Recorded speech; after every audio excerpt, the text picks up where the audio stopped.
Hello, everybody. Welcome to the Comics Fu Show. I'm Kurtis Fujita. Co-host Patrick Lugo is behind the scenes doing some last-minute things with our upcoming guest. But welcome, everybody, for joining us. Thank you so much. Let's go ahead and we're going to start just kind of with an update about current Kickstarters. The first one is going to be my project. But before I forget, the Comics Fu Show, we're at the intersection between Kung Fu, martial arts, comic books, and pop culture. So we love all those things, and that's kind of the focus of our show. So anyways, let's go ahead. We'll start with just kind of an update on my project for Shadow Ghost, which just went live late Sunday evening. All right, so here we go. All right, so we're doing pretty good, as you can see here. I believe we're about 66% funded, and that's within less than 48 hours. So that's excellent. Really appreciate everybody's help with that, everybody's support. As you can see here, we've already gotten $2,196 out of the $3,300 goal. So off to an excellent start. And as always, just kind of a reminder, we have lots of different reward tiers. We have the standard tier here with the Shadow Ghost cover by myself. It's the Kung Fu comic by a Kung Fu master. We also have, as you can see, a lot of authentic Kung Fu action. And also we have Special Edition. Special Edition is actually probably one of our most popular ones. That's with the cover by Stephen Butler, as you may know from Web of Spider-Man. And it actually comes with 16 extra pages of additional artwork, as well as this cover from Dean Zachary. Very, very strong cover of the mysterious Shadow Ghost, and that's the variant cover. And so we have a lot of different options, digital, physical copies, all those things. So let's go ahead and let's also let's watch the trailer for it. And when we come back, maybe we'll talk a little bit about our other Kickstarter campaign, A Tiger's Tale, and that's by Patrick Lugo. So just one moment, and let's have a look at it. Right about here. As a kid, I loved Kung Fu movies. So I went to Chinatown, trained with a wise teacher, and became a Kung Fu master. Sounds simple, right? Not really. My journey, like the study of Kung Fu, was as arduous as it was rewarding, filled with as many secrets as revelations and as much heartache as triumph. It's a defining moment in my life, and while I began studying Kung Fu to learn how to fight, what I discovered was a way to live. Martial arts never came easy to me. I was far from talented, and even farther from being the chosen one. It was only through years of tenacious perseverance that I was able to make steady progress. And so, I was surprised when my master told me that I should teach Kung Fu and share the art outside of Chinatown. I did just that, and taught Kung Fu to my own students for 20 years. I always wanted to do more to share the art of Kung Fu with others, but was limited by only being able to teach those within my immediate area. What about the rest of the world? Then one day, I had one of the deepest insights about Kung Fu. I realized that the punches, kicks, throws, and myriad of martial maneuvers are merely the delivery system for the true essence of Kung Fu, the philosophy and way of life. Having worked for years as a professional artist and storyteller in film, animation, video games, and comic books, I realized that I could draw upon this unique skill set to share my passion for Kung Fu with the greater world. And so I created Shadow Ghost, a Kung Fu comic by a Kung Fu master. The first issue is created entirely by myself, from story and art to colors and lettering. Every panel is filled with unprecedented accuracy in its depiction of Kung Fu by a comic book creator who knows from first-hand experience what it means to be a Kung Fu master. Shadow Ghost is a martial arts coming-of-age story about a young man whose search for the truth about a legendary hero leads him to study Kung Fu, and through a twist of fate becomes part of the legend himself. For the first time in comic book history, you can immerse yourself further in each issue with Kung Fu skills technology, powered by Tiger Crane Kung Fu. Scan the QR code at the back of the comic and follow an exclusive link to an online instructional video where I teach you Kung Fu techniques featured in this series. With Kung Fu skills technology, you can do more than just read about the Shadow Ghost saga. You can become a part of it. The first issue is completely finished and ready for print. All that's needed is for you to make a pledge of support so that we can fund the printing of the first issue. Together, we can share the wisdom of Kung Fu with the greater world. Shadow Ghost is the story of Kung Fu. It's about the people, the art, the culture, and the philosophy. It's my story and the story of those that I've learned from, taught, fought, and loved. Join me and become part of the vibrant legacy in a place and time where we might not be the chosen one, but where we can make a choice to be part of something bigger and greater than just ourselves. I'm Sifu Kurtis Fujita, and this is Shadow Ghost, the Kung Fu comic by a Kung Fu master.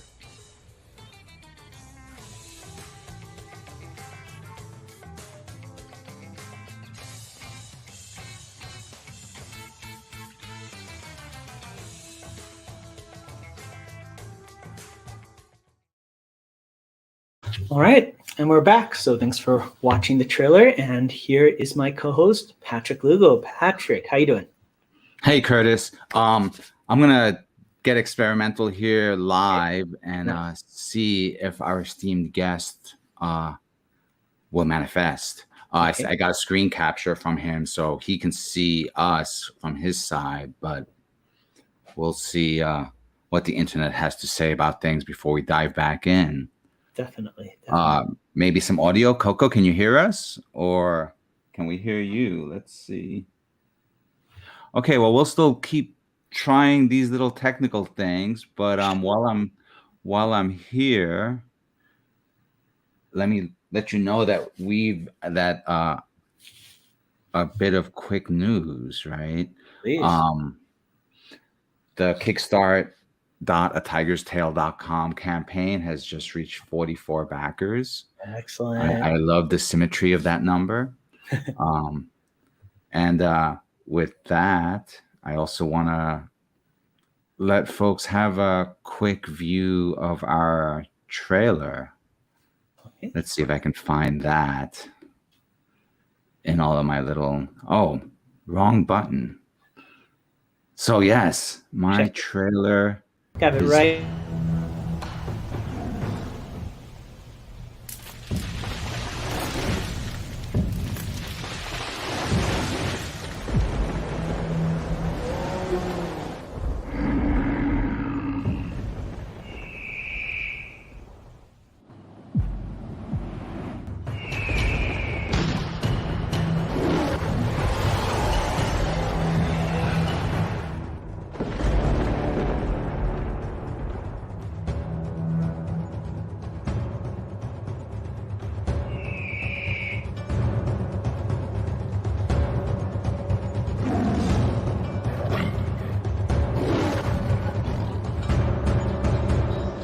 Hi, I'm Lugo, author, illustrator, comic creator, and the art director for Kung Fu magazine for more than 20 years. But I'm here to talk to you about a project that's really special to me. It's the middle grade graphic novel, A Tiger's Tale.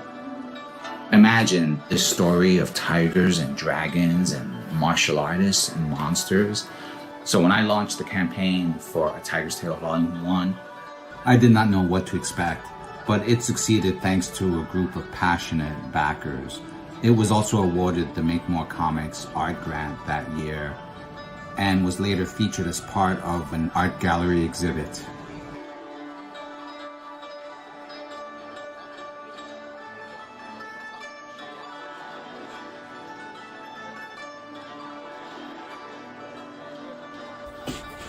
And that's why I'm coming to Kickstarter, to cover production fees, printing, copy editing, things like that.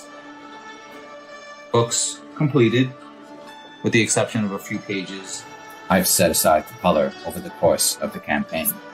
This turned out to be a popular feature of Volume 1's campaign, so I thought I'd bring it back for Volume 2. I think it's going to be great fun for everyone. Hope you'll support the campaign. I'm very excited about it. Thanks for stopping by.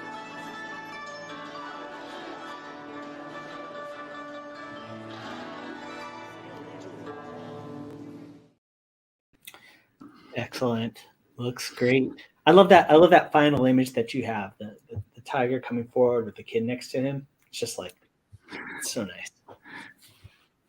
Yeah, there's a whole story about trying to get to that image. You know, it's this recent philosophy I've had about it's a philosophy that I also carried into that cover art, right? Which was that each image needs to tell a story. So there was a period where it was just the tiger with the dragon, but I just needed another element to really convey what the story's about. So Definitely. I think it works. But I'm hopeful that we have our guest ready to join us. Interestingly enough, there's some tech variables at play. So let's see what happens if I press this button. Okay.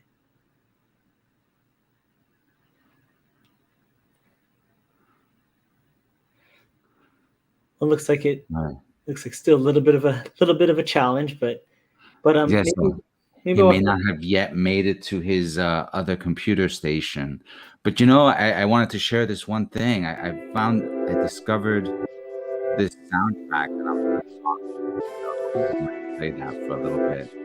Actually, it sounds like it's cutting into your audio. Oh, okay. Never mind. Yeah, this is a morning for experiments. maybe you can start while he's getting set. Tell us a little bit about him, how you both met, and kind of. Oh, certainly. So, John Kokko is a licensed acupuncturist who runs a clinic here in the Bay Area, in a town people might have heard of called Berkeley, California, right, just outside of San Francisco. Mm-hmm. I was introduced to him through the Tai Chi instructor I was practicing with at the time, and but throughout my time in the Bay Area and in working for Kung Fu Magazine, I've kind of seen quite a few acupuncturists, quite a few practitioners of Chinese medicine, but the recommendation to see John, came from the person I was practicing Tai Chi with at the time, and really it was like fate, because his work is a level above so much of what I had experienced. Wow. And part of that is not just body work, massage, Tuina. It's not just the needles, right? But it was just the whole experience, including tea, And so part of what he helped me with was ongoing issues with insomnia. Uh-huh. And a pretty lifelong addiction to coffee, right? I started drinking coffee when I was about 5 years old. Oh, really? Wow. So, part of growing up in a Puerto Rican family, we go to church on Sunday mornings, and Mom would be like, "Here you go. Here's some porridge." And the porridge would really be, rather than oatmeal, it was black coffee, milk, crackers mashed up, and lots of sugar. And so I'd have that. Then we go to church and sit in church for an hour, and it's supposed to sit still. Caffeine. Wow. Well, I guess that's why they do all the stand, sit, kneel thing. Sure. That the Catholic Mass I grew up in had a lot of. I remember you doing actual, like in your newsletter.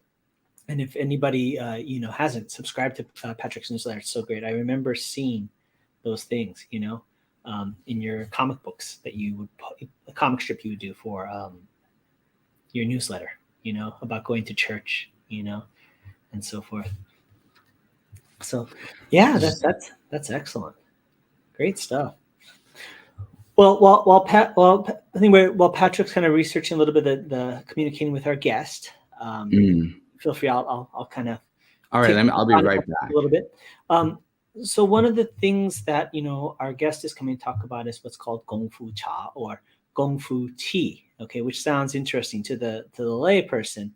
It sounds like you're punching and kicking and drinking tea at the same time, but it's actually something different.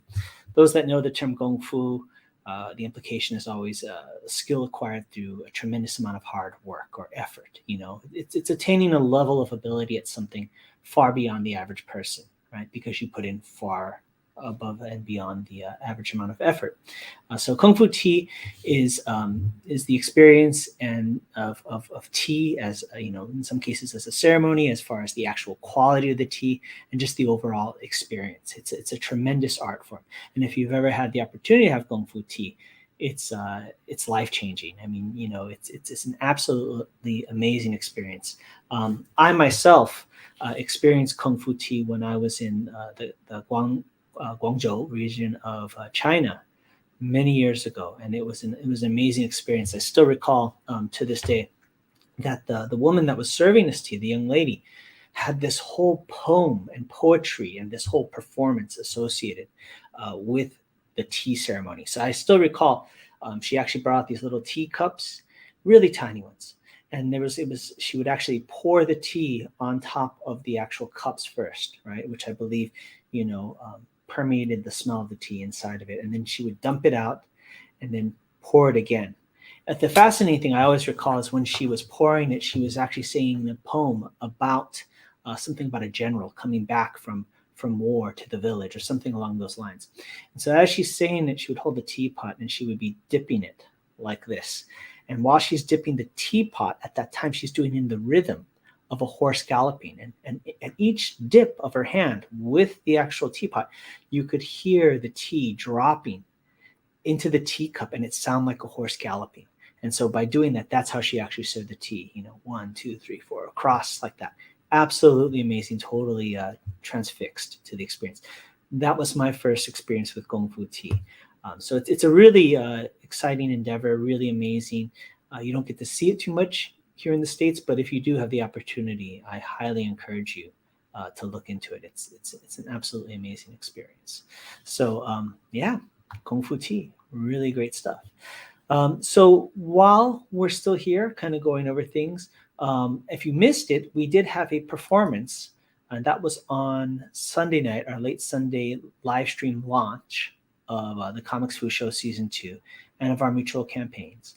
And we actually had a performance by a friend of the show, Capitan Wallace. He's a Kung Fu brother of mine, meaning we train at the same Kung Fu studio, and a musician. We've also collaborated on a music video for my comic book, Shadow Ghost, which is, of course, currently out on Kickstarter right now.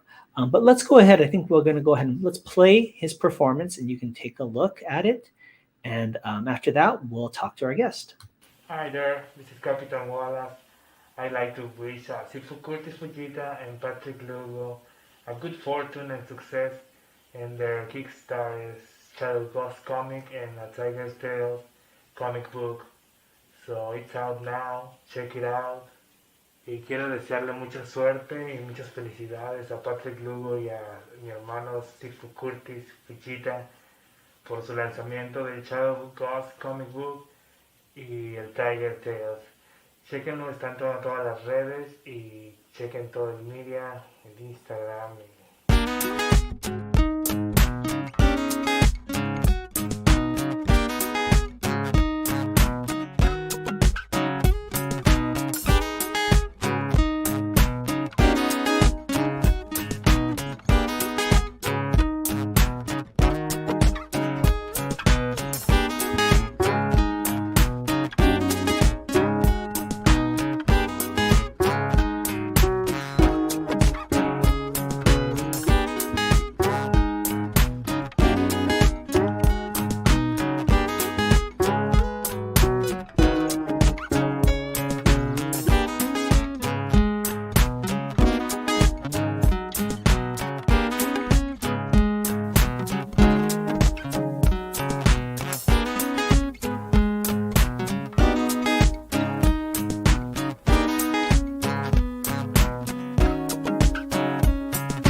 right, we're back, and I'm going to have Patrick introduce our guest when he's ready. Go for it, Patrick. I'm so excited to introduce to you an old friend of mine, a longtime friend that feel so privileged to know, Dr. John Kokko. Welcome to the Comics Fu Show, John. Hey, good seeing you guys. Happy New Year. Happy New Year. You guys say Gong Hei Fa Choi or Gong Shi Fa Cai? I learned Gong Fu Cha myself, but and I learned Gong Fu Cha, so either one's good. All right. We've got the yin and the yang here. There you go. And then with you, John, we've got the grand ultimate Tao, right? So No, man, you're giving me too much. Well, that just conveys my enthusiasm for tea, and so I'm excited. I've been over the course of this journey, promoting A Tiger's Tale as a graphic novel. One of the things I've been trying to convey is that tea is more than just fighting, and I've always been using. Kung Fu is more than just fighting, and I've been using tea as an example, which is why I want you to elaborate on that particular detail. Yeah, so Gong Fu Cha. Let me just give you a little background. I got into tea about 20 years ago. Came to the Bay Area. First thing I wanted to do was just look around. I went to the Himalayan Fair in North Berkeley. Anyone who's local knows about the Live Oak Park. And there was this guy who was selling tea there. And it looked like a Himalayan tent. I just sat there. And this old hippie said, "Hey, you want the good stuff?" I said, "Oh, really?" Of course. I just came from Hawaii, so of course I wanted the good stuff, give me the kind. And so I went over. Well, actually, he went back and he pulled some ancient phoenix tea leaves, which I had no idea would do. I had no idea what good tea was, right? I was drinking tea bag stuff, and he put it into the gaiwan, and then he brewed it. And I tell you, in one moment, my mind was blown, my heart was open. Wow. And I felt like I was in a place that was so timeless. And, I did a lot of stuff by that time. I was like, in my early 20s. Nothing I experienced was that impactful because I actually was here present, and I also wasn't here at the same time. So it was non-dualistic. It was, liminal. And I was like, okay, I need some more of this stuff. So, if you drink good tea, sometimes you can be in that place where you're fully present and you're also not. You know what I mean? Definitely. You're immanent and you're transcendental at the same time. And so I found some great teachers along the way. Winnie Yu, Master Wang Mingyi, Brian Kurtis, who's my current teacher. And we pressed our own teas. And what is Gong Fu Cha? Gong Fu Cha, for me, basically just means practice. Because I'll tell you, I've met people who've been drinking tea since the time they were 4 years old. And they're in their 70s. And they're still practicing, right? Just like everything. And so this is our practice here. If I could show you guys a little bit. This is actually a painting that Winnie Yu, who passed about 5 years ago, her father, who passed away last year, painted. He was quite a famous painter. And you can see here, this is Shen Nong. Wow. And there he is. He is the mountain. He's one with the mountain. And there are the herbs, which includes tea. This is the progenitor of Chinese medicine and also tea culture. And all that just drops down, goes into the river, and that goes into our cups. So that's the basis of a lot of this stuff and basis of a lot of Chinese culture, right? And also Japanese and Korean. I'm Korean myself. We also collect a lot of these fun things like teapots, a lot of paraphernalia. Here's a sample of our cups right here. It's gorgeous. And we bring a lot of people together. So a lot about tea is just bringing people together and sitting around a fire which is something that we used to do a lot of back in the day, and we sometimes forget. So would you like a little demonstration? Yes, please. Okay. Most definitely. Let's do it. All right. So first of all, I'm drinking here. I'm going to heat this up since I've been trying to get on the camera. All right. This is a 1999 Yiwu origin shopur. Some people say sho, some people say shu, and it's cooked. It means that it goes through a quicker fermentation process, but then secondly, it's aged. And so this is the cup right here. We call this obsidian. One of my favorite teas, actually. And 1999 was a rabbit year. It was an earth rabbit year, and we just entered water rabbit year. So this is to earth rabbit. Here's a toast. Nice. So I want to do a shout out to Patrick's friend and mine as well. Patrick, I actually met through David Wei, who is the founder of Wudong West, Chinese cultural health nonprofit, and a very good friend of both of ours, also a tea guy. So sometime we'll drink tea all together, maybe be on the show. And I just saw David yesterday. We celebrated Lunar New Year's together, and he also pressed his own rabbit cake. So we should get into some of that sometime as well. And so let me show you one of the really special, one of the most amazing things I've done professionally, which is collaborate with Patrick on a couple tea cakes and bricks. And let me show you this one here. Wow. This is Patrick's art right here. That's great. I love that. Okay, so it's 11Zs. And you see those guys, they're just basically, one guy's smoking a pipe, the other guy's pouring the tea, and there's Gandalf, Asian Gandalf back there in the shadows. And if you see in the clouds, you see the dragons. This is all Patrick's work. It's incredible. And right there on the bottom, you see Gollum. And he's saying, "Will do, Balbe," which is, "My precious." He's going for the cookies. That is so cool. Right. And our working title for this was actually cookie jar or cookie flavor. We were like, that doesn't sound cool. So then we came up with 11Zs or 11Cs, depending on the way you want to put it. And then, by the way, this is organic, delicious, malty, chocolatey. We sold out of 100 kilos last year. Wow. So this is the reissue. And it was just delivered this week. Wow. So I'm really, really excited about that. And if you want to try it, come on over. So here's the second one.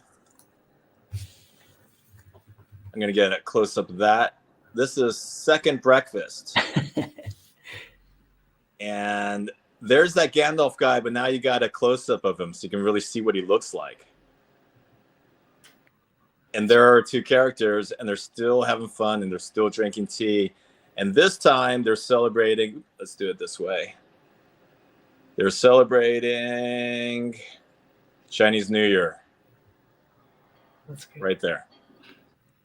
Also organic. This one is Gongting material. And Gongting means imperial grade. So a little bit more malty, a little sweeter. Also super delicious. You got to try it. So Patrick, thank you. I'm so happy that we collaborated on these and that David was the connection, the bridge. So you know what? Wellness, right? Tea is part of life. It's medicine. It's happiness. And so Gong Fu Cha, a lot of it is just having a good time. It's not about like how fancy you are. I can tell you, I've studied a lot of different people practicing in person and on YouTube.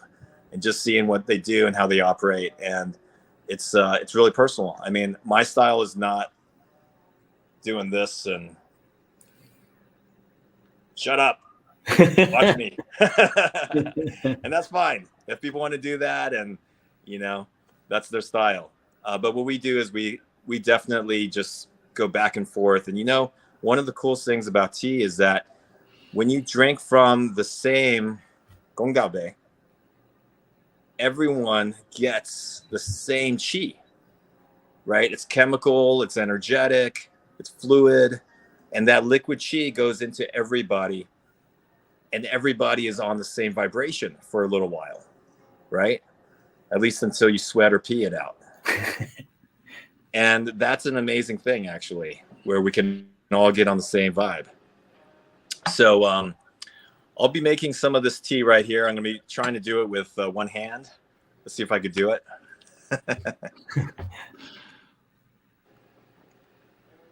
All right. Any questions in the meantime? Yeah, actually, I have a question. The few times that I've had Gong Fu Cha or a form of it, and I think I saw it in front of you. There's like a tray with like slats in it. Yeah. And then oftentimes what they'll do is they'll kind of, I don't know, for lack of a better word, douse the cups first, empty it, and then do like a second or pass or several passes, and then you smell the aroma and then you consume it. Is that what is the purpose and the reasoning behind that initial action of kind of dousing it and removing? Yeah, I think that's just hygiene, to be honest with you. Oh, really? Okay.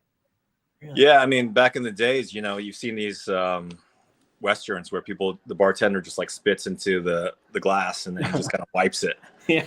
I mean, they didn't have washing machines and high powered, kind of heat coming out. So boiling water would sanitize that. Right. Okay. Yeah. And also what's interesting about tea is that it actually kept people alive, not just because the tea leaves, but because they were boiling water and drinking clean water. Right? Oh, yeah. Just like alcohol was keeping the Romans alive, right? Because they would dilute a glass of wine 20 times and that would be like their fluids for the whole day, right? So I think that's partly to stay alive. And secondly, now we just do it because it's a ritual, sure, which kind of harkens to why rituals are really important, right? And one of them is that if we do rituals, we actually connect to our ancestors. And one thing to think about is that we are our ancestors, right? So the DNA is in there. That's a material thing. But what I noticed when I had that first cup of that ancient phoenix was that I was doing this, a couple thousand years ago. I mean, it may not have been with that kind of tea. It could have been with something else, but I was drinking tea, and so were you guys were doing it too. And so when you drink tea, you become your ancestor, right? And you give respects to your ancestors. And I think that every time you do that, you're doing a libation and you're pouring for someone inside of you and someone up there and down there, right? So the 3 levels. So let's do this. Let's pour a little bit of boiling water right here. First of all, I'll cleanse out the last thing I just, let's see here. You guys can see that. This is called a chahai or gongdabe, which is a fairness cup, also known as a sea of tea. So what you could do is when you have one of these guys, you can pour from the sea into each river, stream, into each pond, which are people's cups. And it's a beautiful analogy, just like acupuncture. Acupuncture is really connecting to streams of qi throughout the body. And it's fractal. So that's number 1. Number 2 is you can get a cup. You can also douse it with a little bit of water. Okay. I've got right here, this kettle, we want to get this really hot.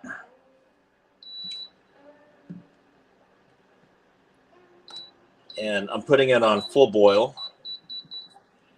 Okay. So this guy right here is going to be a little bit more sweet for the tea and a little bit more viscous, thick. And also it's going to integrate all of the elements. And one reason for that is because there's earth elements here. And so the earth phase connects all of the different phases. So if we use something like glass right here, we don't have the same effect, right? This guy right here is just going to be a pure, you know, not sterile, but pure non-elemental, okay? And it's a big difference when you go into something like this clay kettle, okay? So now I put the tea leaves in here. This is second breakfast. I'm going to use another pot. Here's another one right here.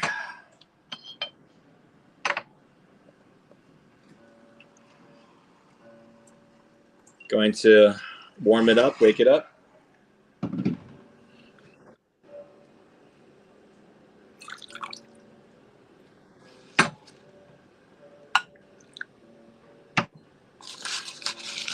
Okay, really easy. I just go into my stash.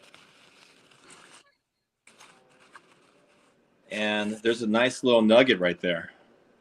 Now look, if you can, I hope I can show you here. Can you guys see that? Oh, yeah. Okay, so lots of gold in there. And you see the tiny little leaves? That's the imperial grade, Gongting. Okay, so it's going to be sweeter and maltier. And it's really delicious. Now, if you want to, you can break it up into smaller pieces. And you don't have to. But it's like making a fire. And that's really interesting because if you guys have made fires in the woods, you know how things start on fire. A little small pieces, a little medium pieces, a little big pieces. Right? Just like we need 3 generations for culture to thrive. If you have only small pieces, it just burns up. First cup, really strong, and then it's gone. If you only do big pieces, it's really slow and it never achieves that yang qi, right? So we want to find a balance between small, medium, and large, right? Just like young, middle age, and old in a culture, which I just found out from my friend Nisa that Confucius was actually a rabbit. She did a talk here yesterday, and that was really interesting. That one of the most important people in Asian culture is a rabbit. So here's also giving some respect to Confucius, right? Confuci. Okay, so now we've got the leaves in there. And I'm going to do a little rinse. Okay, just like this.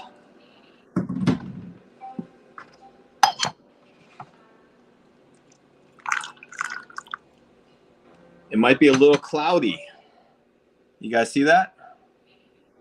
It's a little bit cloudy. Mm-hmm. Okay. You don't want cloudy. You want clear. Because what goes into your cup is also what goes into your body, which goes into your mind. So you don't want a cloudy cup. You don't want a cloudy mind. So you want to clear it. Now I smell the lid. Ah, that's so nice. So first of all, this pot right here is made of yixing. And I smell the lid, which is like smelling, it's a cloud catcher, smelling a little piece of heaven, okay? The body itself is earth. Now I smell inside, and it smells totally different. These are little nuances. Makes it more fun. Then I pour into that pot. And my teacher said, go all the way to the top.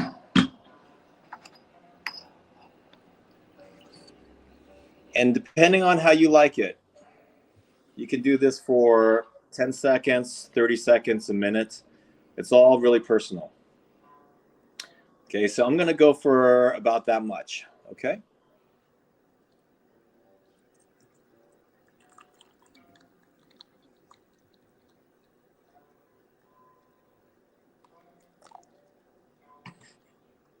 Can you guys see that? Yeah. All right. Now, I just want to show you the color. Can you guys see that? Mm-hmm. Okay, so you want to inspect the color, and you don't want it to be straight black, okay? Because if it's straight black, you're going to lose a lot of that spectrum of chi, right? It's going to be kind of a one note, all right? That kind of red color, according to one of my teachers, Master Wong, is going to be more resonant to the heart. So you want to bring a little bit of that red, which is the heart chi, into your body. If it's pure black, that's water element, which is going to be kidneys, okay? So we're going to connect the heart and the kidney with the red and the black. And I'm putting it into the cup. And you see in there, it's a dark sort of magenta. Mm-hmm. All right, that's a nice color. Very nice. It looks delicious. I don't know if you guys can see it, but there's oil on top. Yeah. Right, and it creates these dragon lines. And that's quite beautiful if you really pay attention to it. So you have the steam and the chi that's rising out, and that's like the dragon's breath. Right, and then we're putting this chi into our bodies.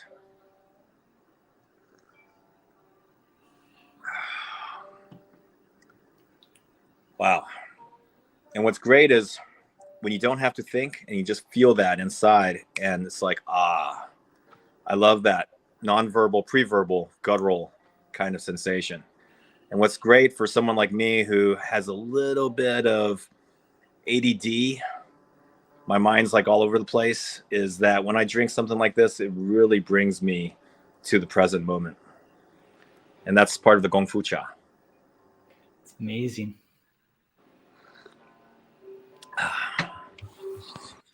All right. Any other questions right now? I have, unless Patrick does, I have another question, or more of an, it might help people get further insight.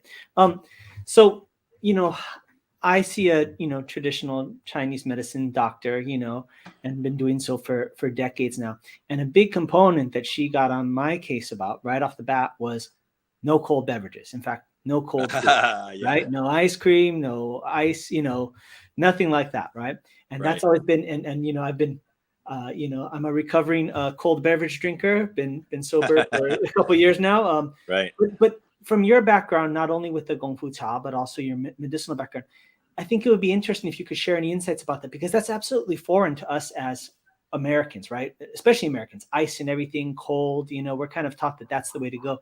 I'd be very curious to hear your insights about that and to kind of share that with our audience. Yeah.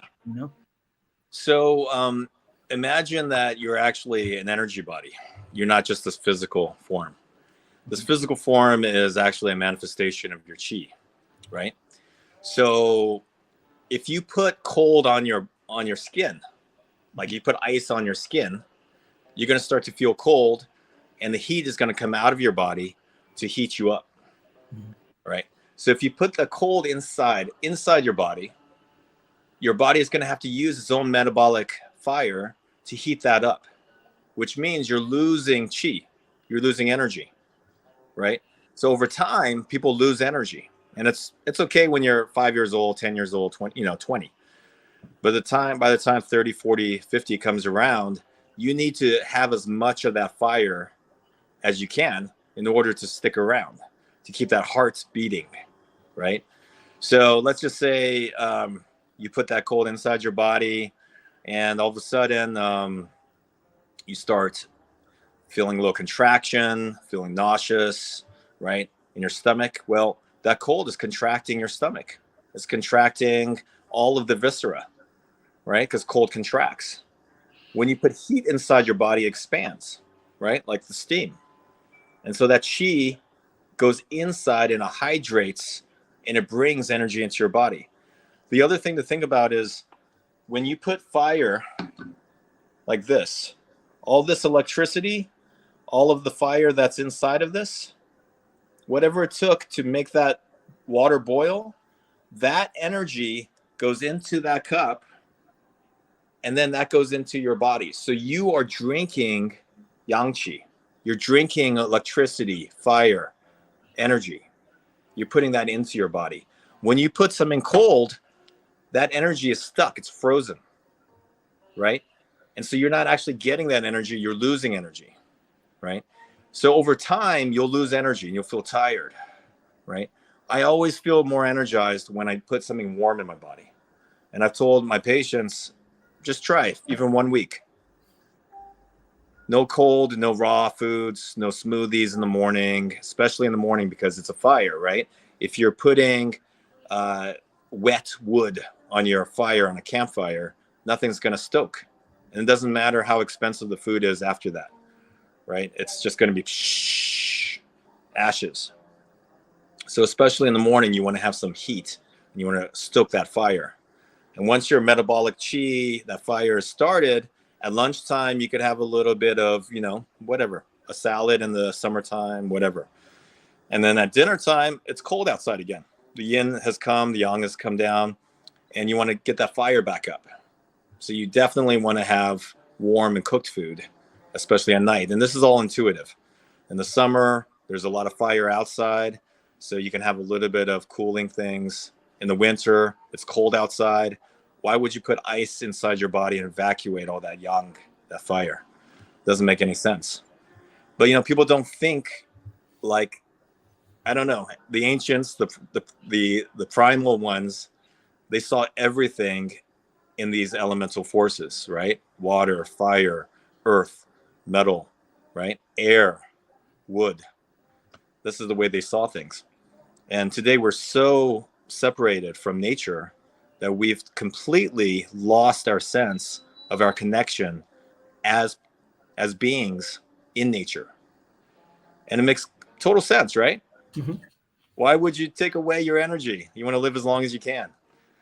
So that's why it's really smart to put warm things inside your body. It's amazing. No. It makes perfect sense. Yeah, I mean, so much, right? It's such deep wisdom, and I mean, so many layers, so many things, like just the whole concept of elements. I mean, we could have this conversation ongoing, but the lucky thing is that our friend David Way will be joining us later on this month on one of these live streams, so we could continue the conversation with him and bring this whole thing full circle. John, I want to thank you for taking some time out to have tea with us. The only thing that was missing was the flavor and the smell. I really, really wish you guys could smell that, taste that with me. We'll do that. And the other element is incense. If you have incense, which is the yang aspect of the yin, along with the tea drinking, that's great too. I think in the old country, people just smoke. That's their incense, right? But we're healthier here. We don't smoke inside. So yeah. But Happy New Year to everybody. And thank you so much, guys. Thank you so much. Pleasure meeting you. Thank you, John. Aloha. All right. Mahalo. Thanks, Jan. Wow, Patrick, you brought an amazing guest. That was so fun. I just wish, I mean, like you caught glimpses of it, but it's such, going there. I was there last year for Lunar New Year. So, going there and just being there amongst the people, that whole sense of like the collective chi, that's kind of like a real thing, and I hope now people at least have a more concrete vision of what I'm talking about when I say that Kung Fu, you can have good Kung Fu and tea, right? Like the precision of his senses to be able to describe the maltiness of the drink, the difference between a glass pot and a ceramic pot, and how, the ability to taste that difference in a cup of tea. I mean, I think people are still getting past the idea of those little tea bags. Yeah, tea is not necessarily Lipton tea, and And what I thought was so fascinating was the idea of being connected, right, and present. Almost everything he was saying, whether it was on the medicinal part of the aspect or the actual, meditative aspect, it was all about connecting. He was talking about connecting to generationally. He was talking about connecting to the actual environment around you, connecting to yourself, all that. And that's such a thing about being present, right? As somebody in martial arts or anything, it's that idea of being connected to something. And that's and here I was not present for a moment, so I apologize. But that's the nature of running a live show, right? Live stream. You're present in all the tasks that have to be done at the same time. So it wasn't like a blurb was outside and you were focusing on that. But right. Well, and then also the inherent irony of like talking about these ancient wisdoms and the importance of the presence. Mm-hmm. While we're all really in these tiny little, screens, and he's doing all of that while he's holding his phone like this while doing the tea. And well, that's the dilemma, right? Is like, how do you leverage this technology into that connectivity? It's like as we become more connected technologically, we become more disconnected as people. But I think there's a way to do it, and I think what we just experienced with him is a perfect example of that, right? I'm not there, you're not, you're closer, you're much closer, but I get to experience some measure that nothing replaces, real life interaction. But this is an amazing, technology, that we can do. I mean, not to go too far tangent, but I teach Kung Fu online, and sometimes people get, you're teaching Kung Fu online and in person's better. Absolutely. But they forget that before, the way people taught martial arts outside of the physical was just in a book, right? Or a video. Through little magazine layouts, step by step. Yeah. So, it's like, yeah, absolutely not as good as in person. But my gosh, from a book to actual interaction online, that's amazing, But yeah, and I love those illustrations you did for the tea. Those are amazing. They look, and even that one on the cake, you have such a phenomenal design sense. I love how you really took that on compositionally, having that round circular surface to it. That was so cool. Well, I happen to have some of the developmental art for that tea cake here on another screen. Oh, so great. Yeah, I want to see that. While we're on that subject, let's see if I can share it. There we go. Let's see. Let's take a look.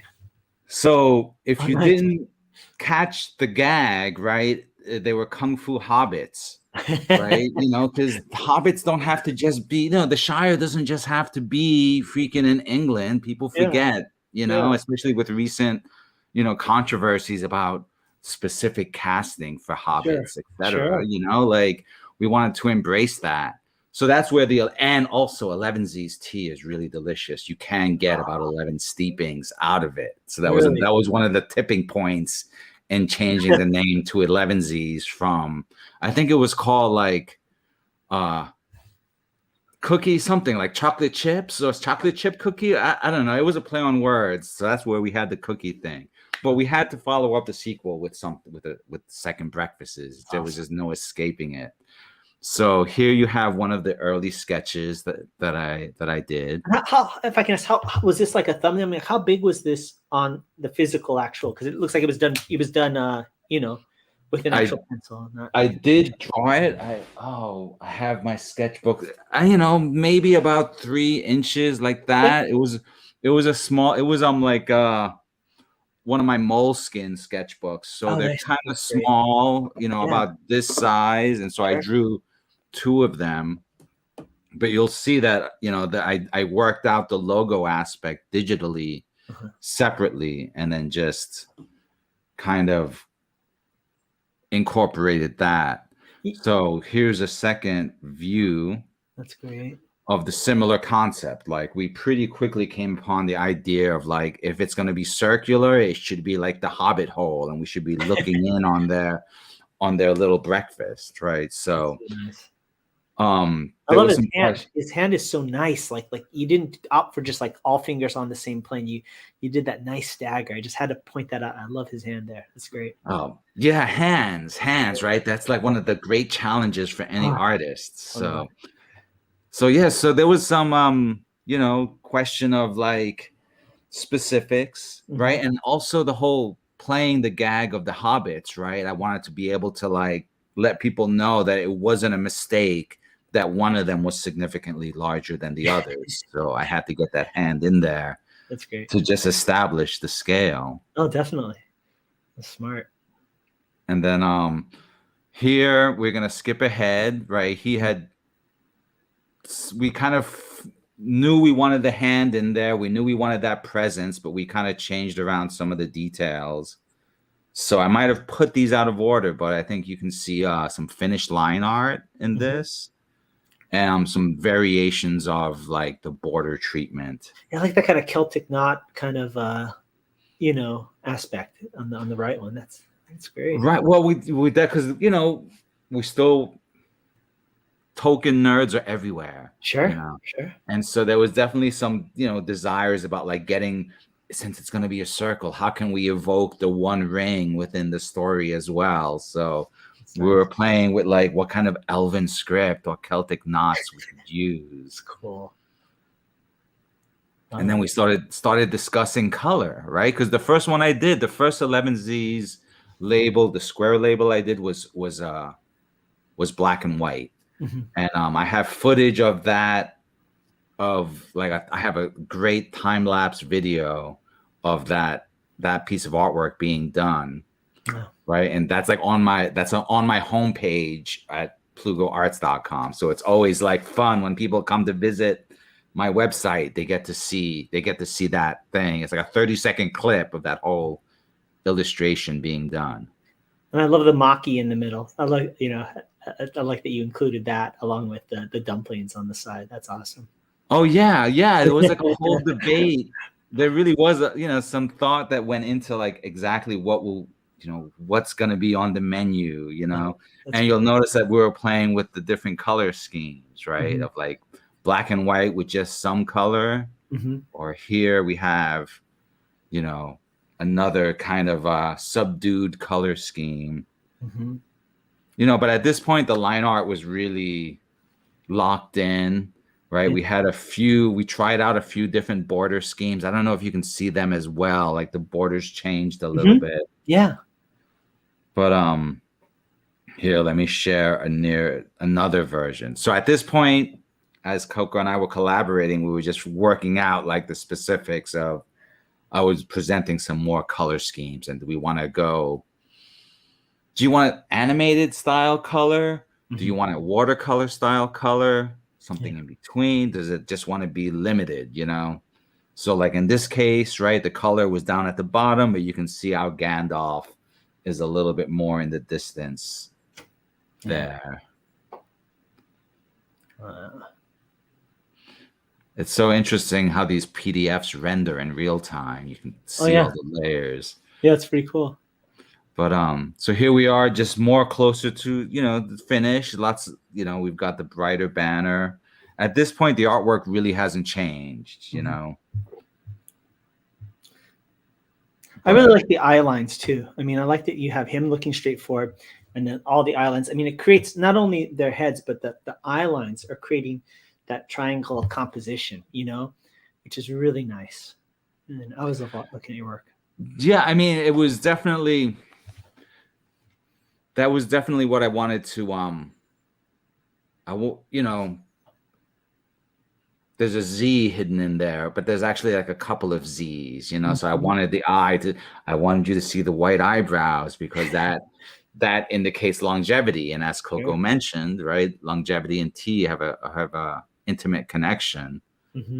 So, and then I wanted to evoke the steam in the curls of the beard. So that's why his beard leads your eye down, but it also could be the steam coming up from the tea, and then the tea is pouring to the left, or not the left. Is that the left? Stage left? I forget. But you get my point. The tea pours into the cup, and then you see the whole spread, which is the actual second breakfast. It's great. It was fun. It was a fun piece, and it was something that I had to squeeze in while I was working on my Wuxia Warrior commissions from the previous campaign, right? My 2022 campaign. but I could not resist the opportunity to work on a sequel No, that's to this great. illustration. So, and then to see them live, that's the first time I've seen them live. So Oh, nice. I was like leaning really forward, squinting to try and get an idea of, how did that print? Maybe a little bit too dark for my taste, but you know Could be how the it lighting. is. You never know. No, it looks great. Exactly. Such a pleasure seeing your work. Well, that's the thing, and it's also like part of what my philosophy has become with how can I get here we go.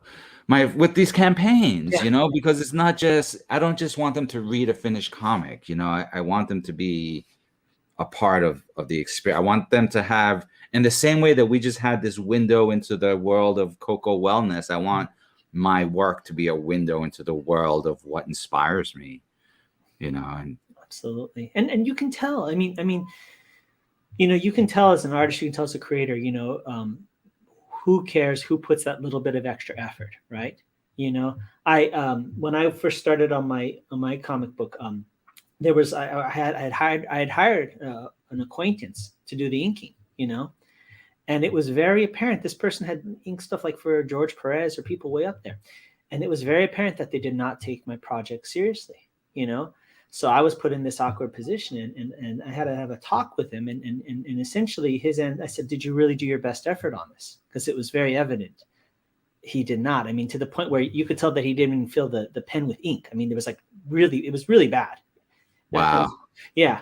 And so, and his answer just threw me for a loop. His answer was, he goes, "Well, of course I'm not going to work as hard on it, or I'm not going to care as much as you because it's your baby." And I wanted to say to him, "Yeah, but I'm paying you to do it. That's what a professional is. I'm paying you to care." Right. Mm-hmm. So that was when it was like, okay, this isn't working out. Let that go. I'll do it all myself. Right. And I think both of us, our projects are unique in the fact that it's completely me. I mean, if you want to see me on a page, get Shadow Ghost. If you want to see Patrick on a page, get a Tiger's Tail. I mean, it's that absolute sincerity. Right. And, we're basically bleeding ink on these pages, and it shows, I could go on and on. I think we're that's probably a good segue as we close out before our next show. Don't you think? Kurtis, I'm constantly telling you, your timing is impeccable with these things. So yes, I concur completely. Well, why don't you feel free to let everybody know who's coming up in less than an hour, I believe, right? In less than an hour, we'll start back up.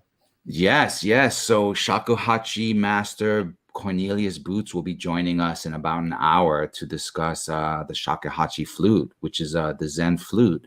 And I let's see if I did this correctly.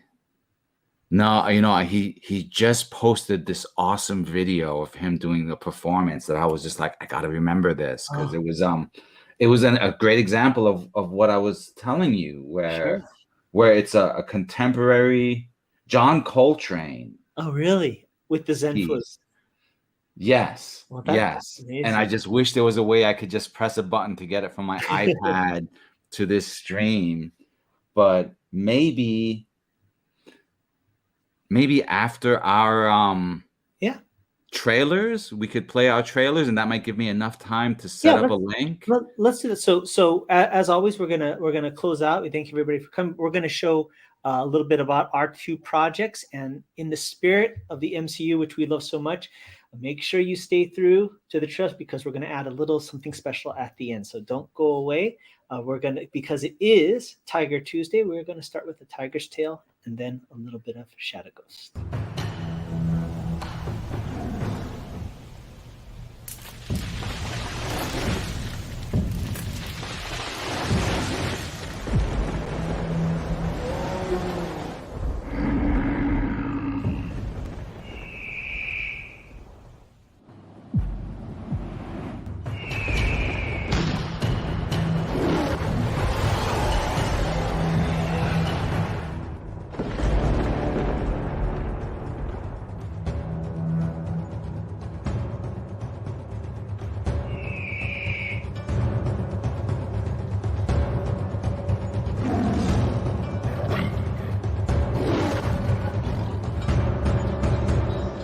Hi, I'm Lugo, author, illustrator, comic creator, and the art director for Kung Fu magazine for more than 20 years. But I'm here to talk to you about a project that's really special to me. It's the middle grade graphic novel, A Tiger's Tale.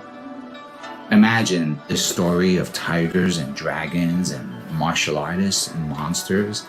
So when I launched the campaign for A Tiger's Tale Volume 1, I did not know what to expect, but it succeeded thanks to a group of passionate backers.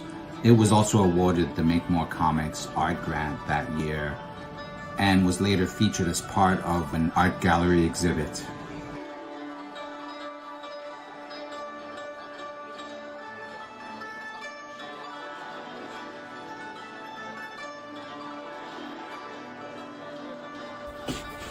And that's why I'm coming to Kickstarter, to cover production fees, printing, copy editing, things like that. Books completed, with the exception of a few pages I've set aside for color over the course of the campaign. This turned out to be a popular feature of Volume 1's campaign, so I thought I'd bring it back for Volume 2. I think it's going to be great fun for everyone. Hope you'll support the campaign. I'm very excited about it. Thanks for stopping by.